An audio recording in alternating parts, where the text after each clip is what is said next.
I've personally been buying gold and silver from JM Bullion for over 2 years. They offer the best prices over spot that I can find, and I've never had a problem with an order. If you're looking to trade in some of your fiat paper for real money, check out jmbullion.com today. Our individual first aid kits are now on sale. They're MOLLE-compatible pouches in Coyote, ACU, OD, or Black. They're equipped with an Israeli battle dressing, quick clot, TK4 tourniquet, suture kit, and lots of extras. It's perfect for your car, bug-out bag, or home first aid kit. Go to the PrepperRecon.com homepage and click on the IFAC store tab at the top of the page. They're on sale for $89, and that includes shipping. This kit could save your life. And the seal goes ow, ow, ow. But there's one sound that no one knows. What does the fox say? Well, our longtime listeners know what that music means. Our guest today is Radio Free Readout's own Fox519. Fox does the Eye on the Economy segment every week on Radio Free Readout, and he sits in for John Jacob Schmidt when necessary. Fox, welcome back on the show. Oh, it's great to be back, Mark. Always enjoy talking with you and to your listeners as well. Absolutely. It's an honor to have you on. And now, since the last time we talked, the market has skyrocketed. Are we still prepping for a potential economic collapse, or do you think we're out of the woods? Oh, absolutely. Right now, this is the calm before the storm. This is everyone realizing or thinking that the market is just a rosy place to be. So as the Fed has flooded it with all this money that they've printed, and it keeps bumping. Now private investors are starting to come back into the market as the Fed is drawing back. I mean, their strategy of QE is kind of working here, but what it's doing is it's overinflated the marketplace. So when the bottom finally falls out, yeah, it's going to be nasty. No, we are not out of the woods yet. Now, we did see a huge sell-off last week. Do you think that was a glitch, or was that a crack in the veneer? Is there more to come? I think, it's a crack in the veneer. It shows that there's definitely some volatility in the market that should be there. Guys like Peter Schiff and who have I talked about in the past? Oh, doggone, his name escapes me. But Mark Faber. Mark Faber, yes, Faber. Has talked about how McDonald's and some of those guys are indicators of how the economy is doing. Well, some of those things are starting to play out when we see these cracks, like these sellouts. I think it was down 263 points last week, and that's a big thing. But more or less, I think some of that too was also Apple deciding to sell a phone that could be cracked, as well as the oil field bombings that took place over there in the cradle of civilization. So. And what about gold and silver? Are you buying at these rates, or would you rather have shares of Alibaba? You know what? Alibaba was very impressive opening. I think it's going to go the way that Facebook has a bit. No, I am buying up silver anytime I can get my hands on it. Right now, silver is down in price, and absolutely, I am buying all that I can get my hands on, be it junk silver or silver rounds or even bullion. To your listeners, if they haven't been buying up in the last 6 weeks, they need to buy up now. Buy as much as they possibly can, because I think that we're going to see that market correction come this fall that everybody's been talking about. I scooped up some silver eagles from silver.com, and they are show sponsor, but I picked those up under $20. So silver American Eagles for under $20. 2 years ago when silver was $50, I think the premium on Eagles was somewhere around $7.99. So you were talking about $58 for an Eagle, and now you can pick one up for a worthless piece of paper with a 20 on it, which, pretty soon won't even buy you anything off the McDonald's dollar menu, because the dollar menu is not $1 anymore. No, it's like $1.49. Even then, it'll give you diarrhea after you eat it. So it's really not worth it in the long run anyway. So, yeah, absolutely. I think right now, silver.com is a great place to go. I think that your show sponsor does an excellent job with that. Have your listeners go there and pick it up. Yeah, absolutely. And gold's it's low too. It's pushing 1,200, just a little bit over 1,200. So that's another one. It's a little less volatile than silver, but silver at 1,750.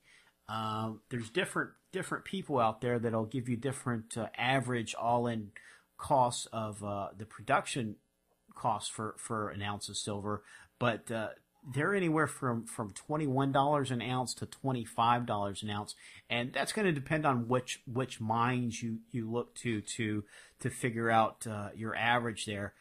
Some are doing it a little bit more efficiently, and some a little bit less because they might have to dig a little deeper, or they might have more financial costs in the way of regulation fees and things like that, and operating costs. But it's between $21 and $25 an ounce. So one of two things has to happen. Either silver has to go up in price to where these guys can start making money so they can stay in business, or at some point they're going to bleed so much cash that they have to close the doors. And if that happens, then we're going to get a serious supply crunch, because you have to have silver for cell phones. You have to have silver for solar panels. You have to have silver for computers, cars, electronics. And they're not going to quit making that stuff because silver goes to $150 an ounce. They'll pay whatever they have to pay to make that $600 iPhone that breaks 15 minutes after you get it, right? Yeah, absolutely. Yeah, and that's, you funny you start mentioning that shortage. There has been a lot of times that people predicted that, as we see, the silver price go down and down and down and down. Yeah, at some point these guys they're going to be bleeding cash like crazy. You can't keep that supply out there, keep your mine running, and cover the cost per metric ton of dirt as you're processing that. Big operations like Pegasus out of Montana and some of the other ones that are out there are not going to be able to cover their bottom line pulling silver out of the mountainside to do that. So you got, Lucky Friday up there in Idaho and some of those other operations there. It's just not going to happen. So we're going to see loss of jobs, but then again, we're going to see a huge premium increase, which will work for all of us who've been investing in silver all along. It'll, pad our pocketbooks a little bit better with a real constitutional currency. Absolutely, absolutely. Because you can't print silver. You have to get up early in the morning, get your shovel, go dig it up if you know where to dig. Yep. and then refine it and purify it and put it into a coin. So there's a lot of work involved there, as opposed to Janet Yellen pushing a button on a keystroke and creating some more zeros in the back of the journal entry for the Fed. Oh, well, that's the thing. It's like these guys, they don't know what a good hard day's worth of work even looks like. It always blows me away to listen to any of Yellen's musings. Even she's seeming a bit hawkish right now as far as, the status of the economy and job growth. And, gold right now across the planet is absolutely being bought up by investors right and left. I brought a story here, I think it was the week before last, talking about how prior to the separation vote in Scotland, the gold bars were being bought up and delivered. That had increased over 243% from the actual people buying up the physical 12.5 kilogram gold bars to try to get them in. And that's actual physical delivery. People were freaked out over the Scotland vote. And so when gold started doing that, we started seeing a nice uptick in gold. Now we know that price is manipulated to some extent. And even on Thursday last week, there was a huge silver sell-off midday. It rallied back, but that did push that price down. So somebody's been manipulating the back end, but gold it's been floating into what's the word I'm looking for? They're trying to buy it up like crazy over there in Europe just to try to buffer themselves. They're further down the river than we are.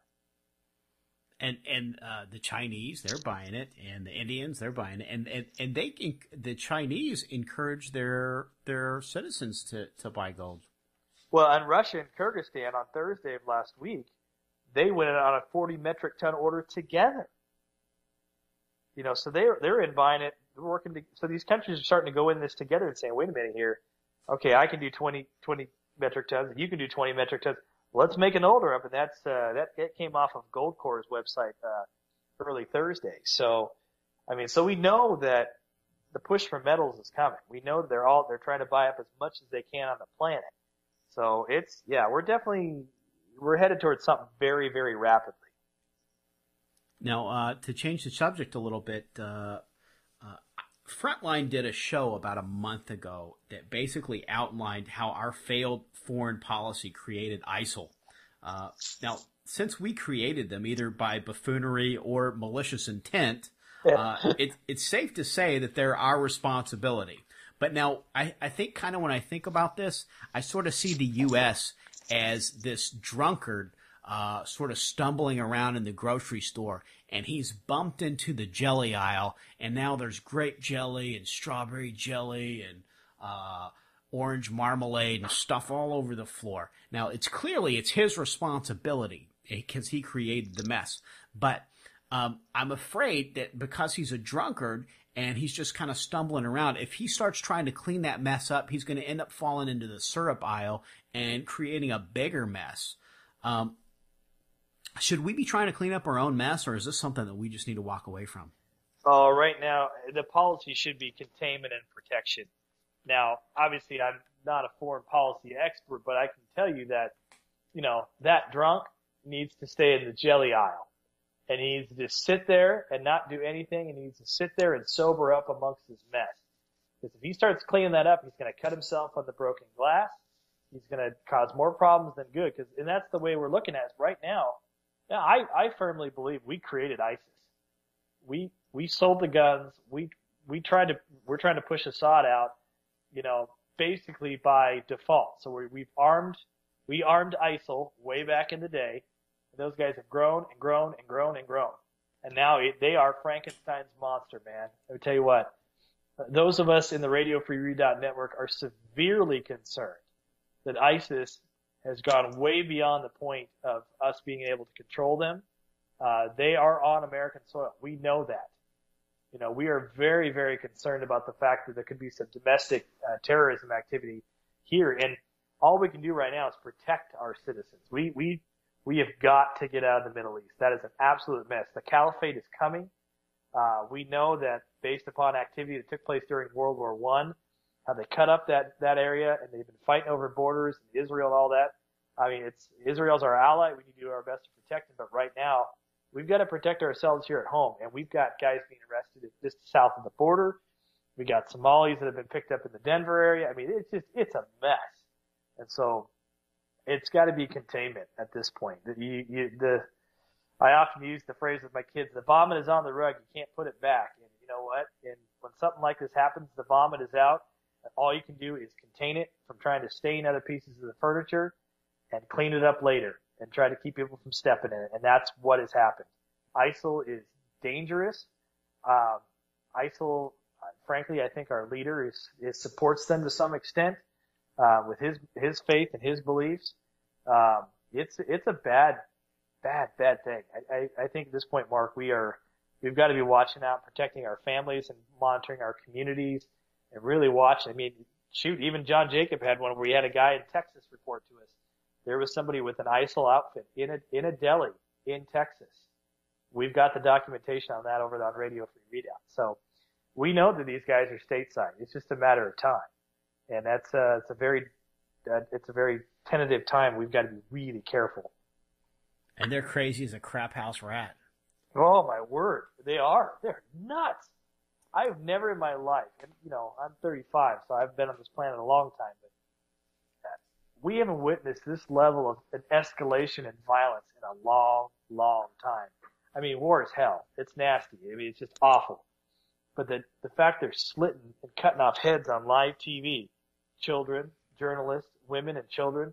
I mean, these guys are sick, man. These guys are aligned with Satan for all we know. And as believers, you and I, we're called to watch these things and to pray over things and, at some point take up arms against these things.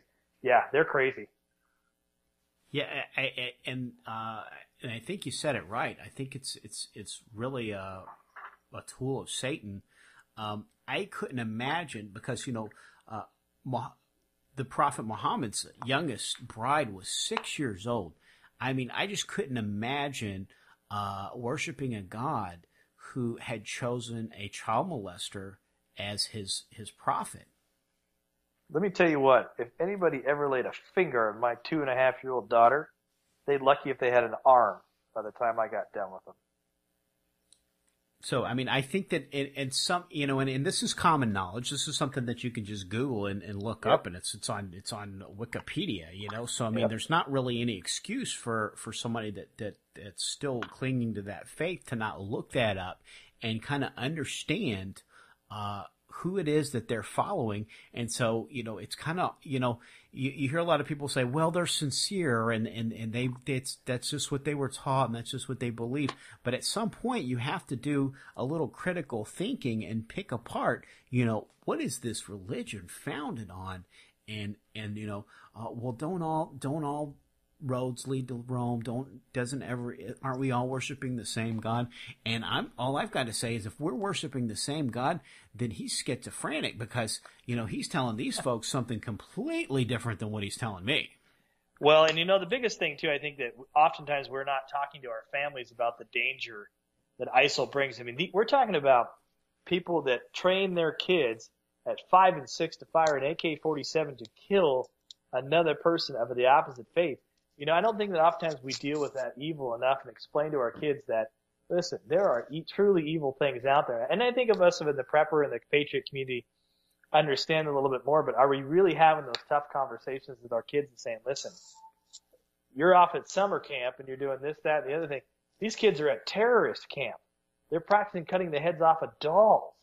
Wow. You know? I mean, there's video of these. I mean, that one guy what did he tweet on Twitter? That's my boy, and he's holding up a human head.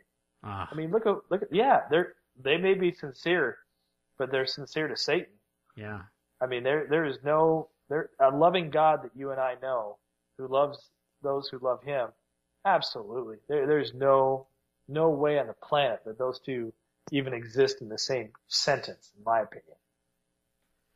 Now, our God is a God of love and a God of just, and, you know, the things that are good. Mm-hmm.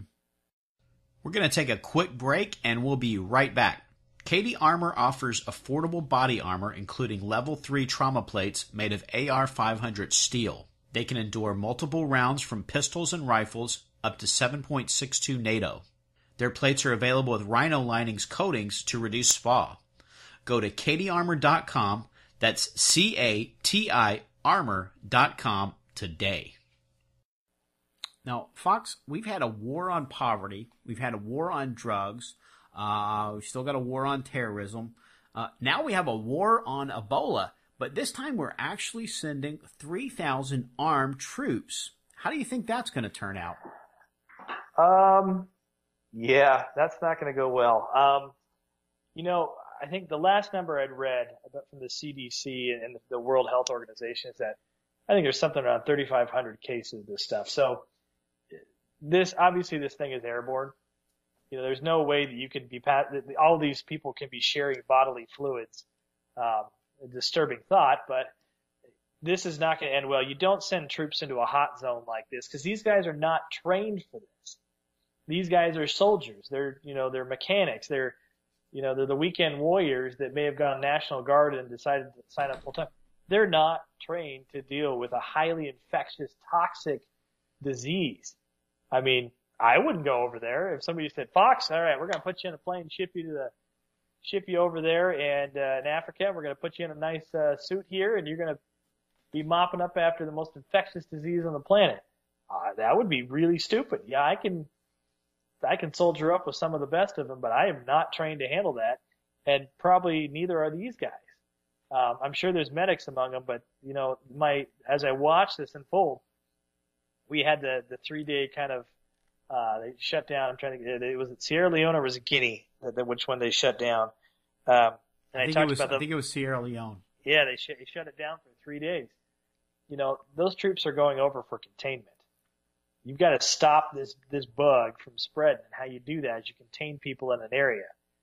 You know, and I think that, you know, as we're watching this unfold, we have to kind of look and go, okay, so if they're using this many troops to contain that type of disease, what are they going to do on this side of the pond when it hits us? And if it comes in through the southern border, and they got to shut us down. I mean, they've done dry runs in Boston when they were going house to house, you know, looking for the Tsarnaev brothers. They know how to do martial law.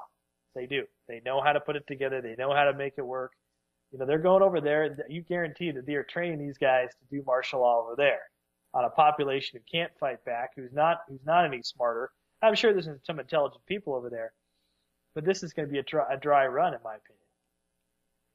And the CDC estimates that Africa could have 1.4 million cases of Ebola by January. With those types of numbers, I think it's pretty likely that it will eventually spread to the U.S. How likely do you think it is that we'll see a total outbreak here? Oh, I think the likelihood's in the 75% range. You can't have 1.5 million people have one of the most infectious diseases on the planet and not let it get through. We're not blocking air travel from any of the infected countries. We gladly just bring them over and, infect everybody along the way. The likelihood of Ebola hitting American shores is high. And that is something as preppers we need to be prepared to deal with some type of pandemic-based medical preparations. And I know I've kind of changed my direction a little bit on some of those things. I went out and bought the N95 mask, and I had to get some gowns and some sheeting and some other things that I haven't done before. And it was a contingency that I really didn't think, it's pandemic Ebola. It's nasty stuff. So yeah, I think 75%, you get 1.5 million people. I mean, you're looking at a really nasty outbreak based on everything I've read and the medical people I know tell me. And then beyond the N95 masks, what else do you recommend? I mean, we still need food and water because you need to be prepared to shelter in place for a very extended period of time, wouldn't you? Oh, absolutely. I think you've got to look at several things. One, you cannot, unless you've got the land to do what you need to do and kind of keep people out and keep them at arm's length and those kind of things, you've got to be able to shelter in place. You're talking sheeting for the windows, duct tape. You could even go an NBC filter, nuclear biological contaminant. Yeah, an NBC filter system if you really wanted to get expensive. In our house, we bought sheeting, we've duct taped masks. We do have some gas masks, some filter stuff that way. I would think that you've got to be prepared. Food, water, gallon of water per person per day, enough food and things you can cook indoors at that point because you don't want to be outside and having people, coming up to you asking for help and they could be infected or not. You got to be prepared to be indoors for a long, long time at that point. Yeah, and unlike other viruses, this can survive outside of the host for extended periods of time, like hours upon hours, and it can have these really long incubation periods where somebody can be asymptomatic for days, and the entire time they're infectious and spreading the virus. So it's really kind of a perfect storm as far as viruses are concerned. Oh, absolutely. And the only thing that destroys it is super high heat, so incineration. So let your mind wander a bit on that, how you solve that contagion issue over in Africa. It'll be horrendous from a human rights perspective. But you're going to have so many cleaning chemicals and all that kind of stuff. I think that it's something that preppers, we think, the pandemic flu, we don't think about, somebody on an airplane, coughing and infecting. This is, what is that, the Dustin Hoffman movie, or even Contagion for that matter. Contagion was a downright scary movie if you looked at it that way. Same thing there. So, yeah, absolutely. We're going to have to be, I think that if Ebola hits our shores, from an economics perspective, it'll bring this country to a grinding halt. It'll be the one thing that's like, nobody goes to work, nobody's trading stocks unless they're in their own house. Trucks aren't rolled on the road because you better believe they're not going to be allowing drivers to go from here to there picking up stuff. Yeah.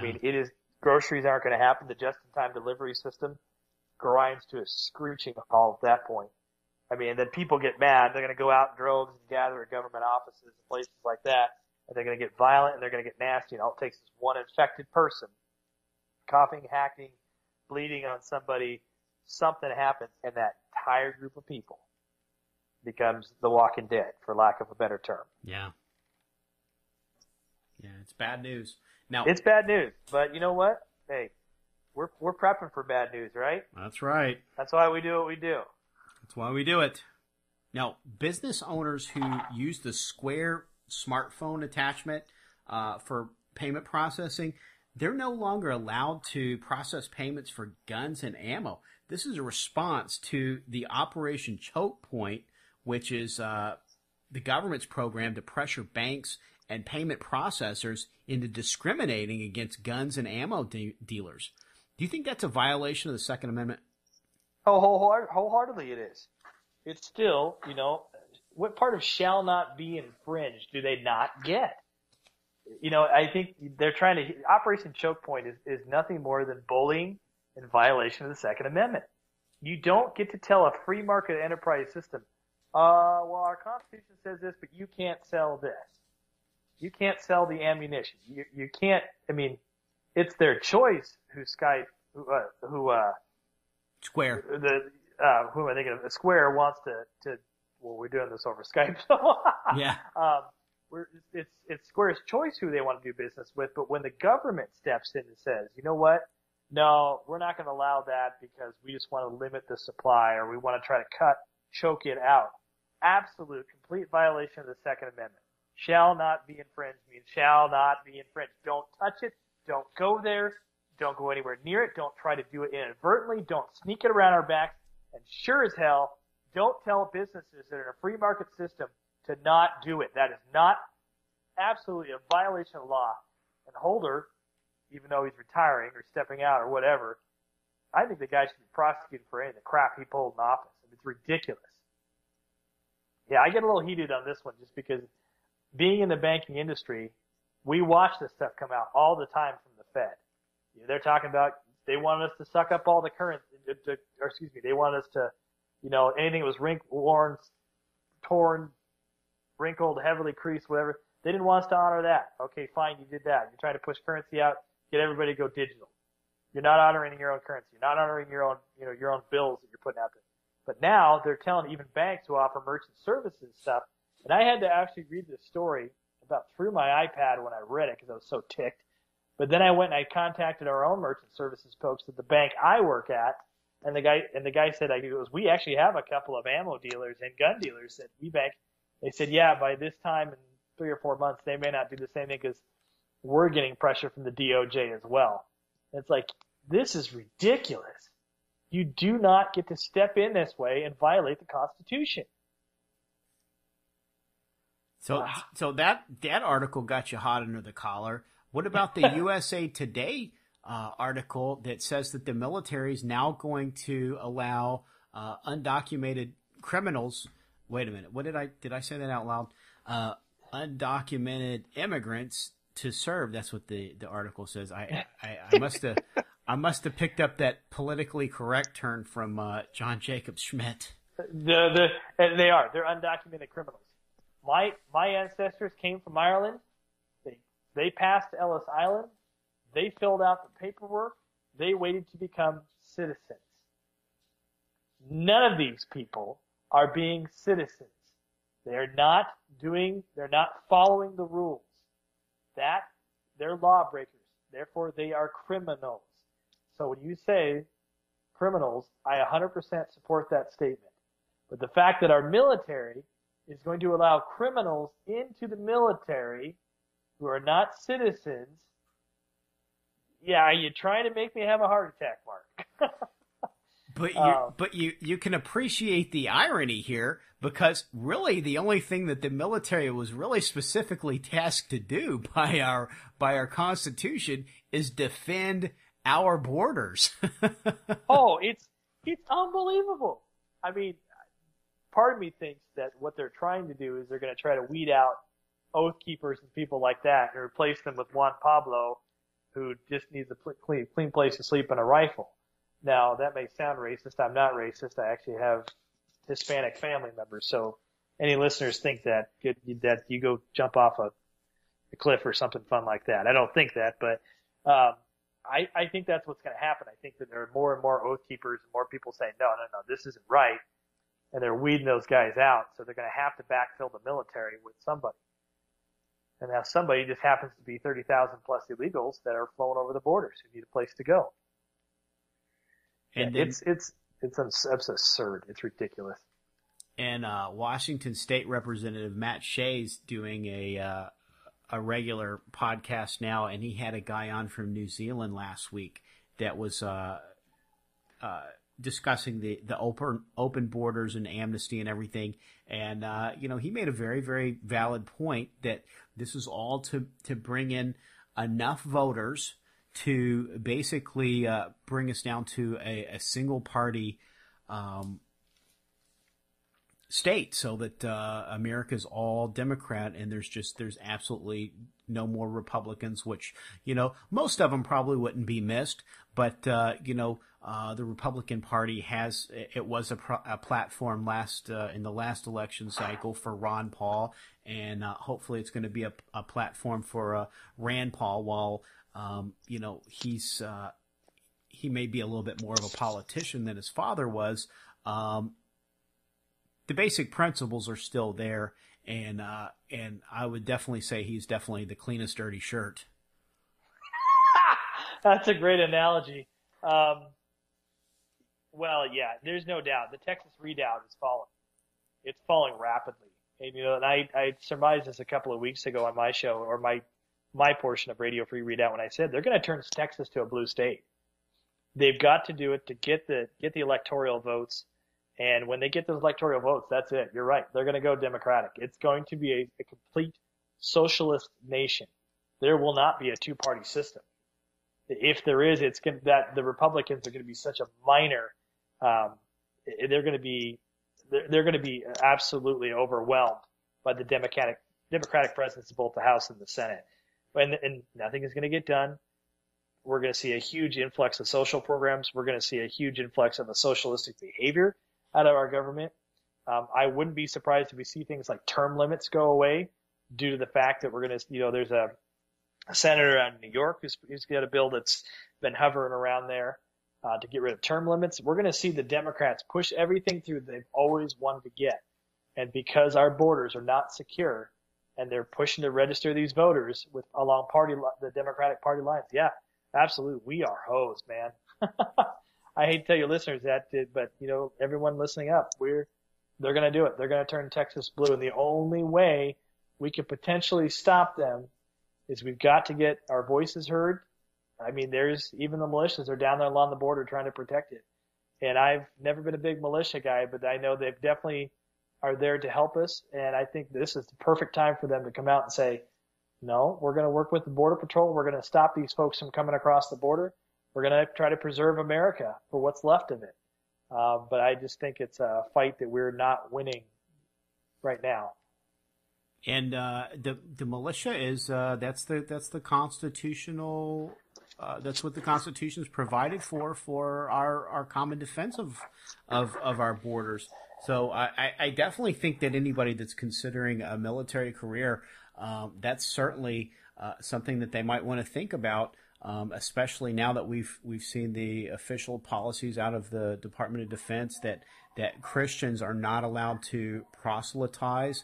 What freedoms are you if you think you're joining the military to defend our freedoms, which freedoms do you think that you're defending? Because even as you're joining, they're stripping away your First Amendment rights. And even on base, we've had so many atrocities of problems with shootings on base, like Fort Hood, and many of the soldiers aren't allowed to be armed on base. So here you are, you're a trained soldier defending the Constitution, and your Second Amendment rights are stripped away. I think it's certainly something that people have to do a lot of soul searching if that's something that they're considering, and if it is that you just want to do your patriotic duty, I think maybe your local militia might be a good alternative to that. I agree, and I think there was a young man I spoke with last week that he had come in with his father, who was actually a military person in the area that I live, and that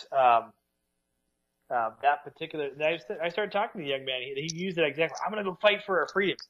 And I took a pad and a piece of paper and I slid it across the desk. And I said, what freedoms would you be fighting about there? And the dad kind of looked at me. He was really shocked. He's like, what? And I said, I go, write them down. And he did. He wrote in there the freedom to carry weapons. And I said, not on base, you don't. You can't carry a weapon on base. You can't even conceal carry. And he wrote freedom of religion. I said, nuh-uh. And I told him about, I showed him the article about Christianity and under the as far as the oaths going. So help me God being taken out. I said, that's gone. And so I basically went through this checklist with, sorry, my little foxes are at the door here. Give me a second. Oh, it's quite all right. Okay. Bye-bye. What a blessing. They are. I got 4 of them, and let me tell you what, they're busy. Awesome. But like I was saying, this young man, I went point by point with him, and by the end of the conversation, he just said, Dad, he goes, I don't want to go to the military. And the dad kind of looked at me and goes, I don't know why I'm in the military. Yeah. And I told him, I said, you guys, there are opportunities here, and I introduced the concept of Oath Keepers to him, and both of them loved the idea. And I think both are going to join the local Oath Keepers chapter. But yeah, I don't know what we're fighting for anymore when it comes to some of this stuff. All I know is we've got to try to preserve Americanism as long as possible. So that's what John Jacob and I fight for. And we honor those who are serving the military overseas, who are doing their best to try to help the world. And we think the world of those people, and we think they're really neat individuals. But you know what? We need help here at home too. Absolutely. Now, for our new listeners, can you explain what the American Redoubt is, and also tell them when we can catch your segment on Radio Free Redoubt? Sure. And where to find it. The American Redoubt is a concept developed by James Wesley Rawls, who has been a great contributor to our show. But what it is, it's the northwest area of America. If you were to take eastern Washington and draw a line right down from the northern Canadian point all the way down to the bottom of eastern Oregon, go over, encompass all of Idaho, all of eastern Montana, all of western Montana, and a little point of Wyoming. That is the American Redoubt. And this is an area that is a wonderful place to live. We invite you all to move to the Redoubt if you're listening right now. But what it is, it's a conservative bastion for Americanism. We are all God-fearing patriots up here. But at the same time, we're pretty much free from natural disasters. We've got great resources, and it's absolutely a wonderful place to relocate your family to if you're looking for God-fearing, liberty-loving, freedom-minded patriots. And as far as my section of, you can listen to Radio Free Redoubt every Sunday night starting at 8 p.m. at www.radiofreeredout.com. And usually, John Jacob puts my segment of the show generally after the first segment of his show. So he'll do his first news and commentary and talk to the world a little bit, and then he brings me in. Very cool, very cool. Fox, it's always a pleasure. Thanks again for coming on the show, and thanks for sharing so much great knowledge with us. Oh, it's an honor to be on, and very humbling at that. So I wish you and your wishes well, and God bless you all. In American Reset, the final chapter of the Economic Collapse Chronicles, the ultimate contest between liberty and tyranny reaches the apex. The Bear family and their neighbors learn the true value of community as they rely on each other to survive the war and the effects of the financial meltdown. Will the collapse bring an oppressive regime that enslaves the American people, or will the patriots prevail and guide the country back to a place of freedom, peace, and prosperity? Get your copy of American Reset in Kindle, paperback, or audio edition at Amazon.com today.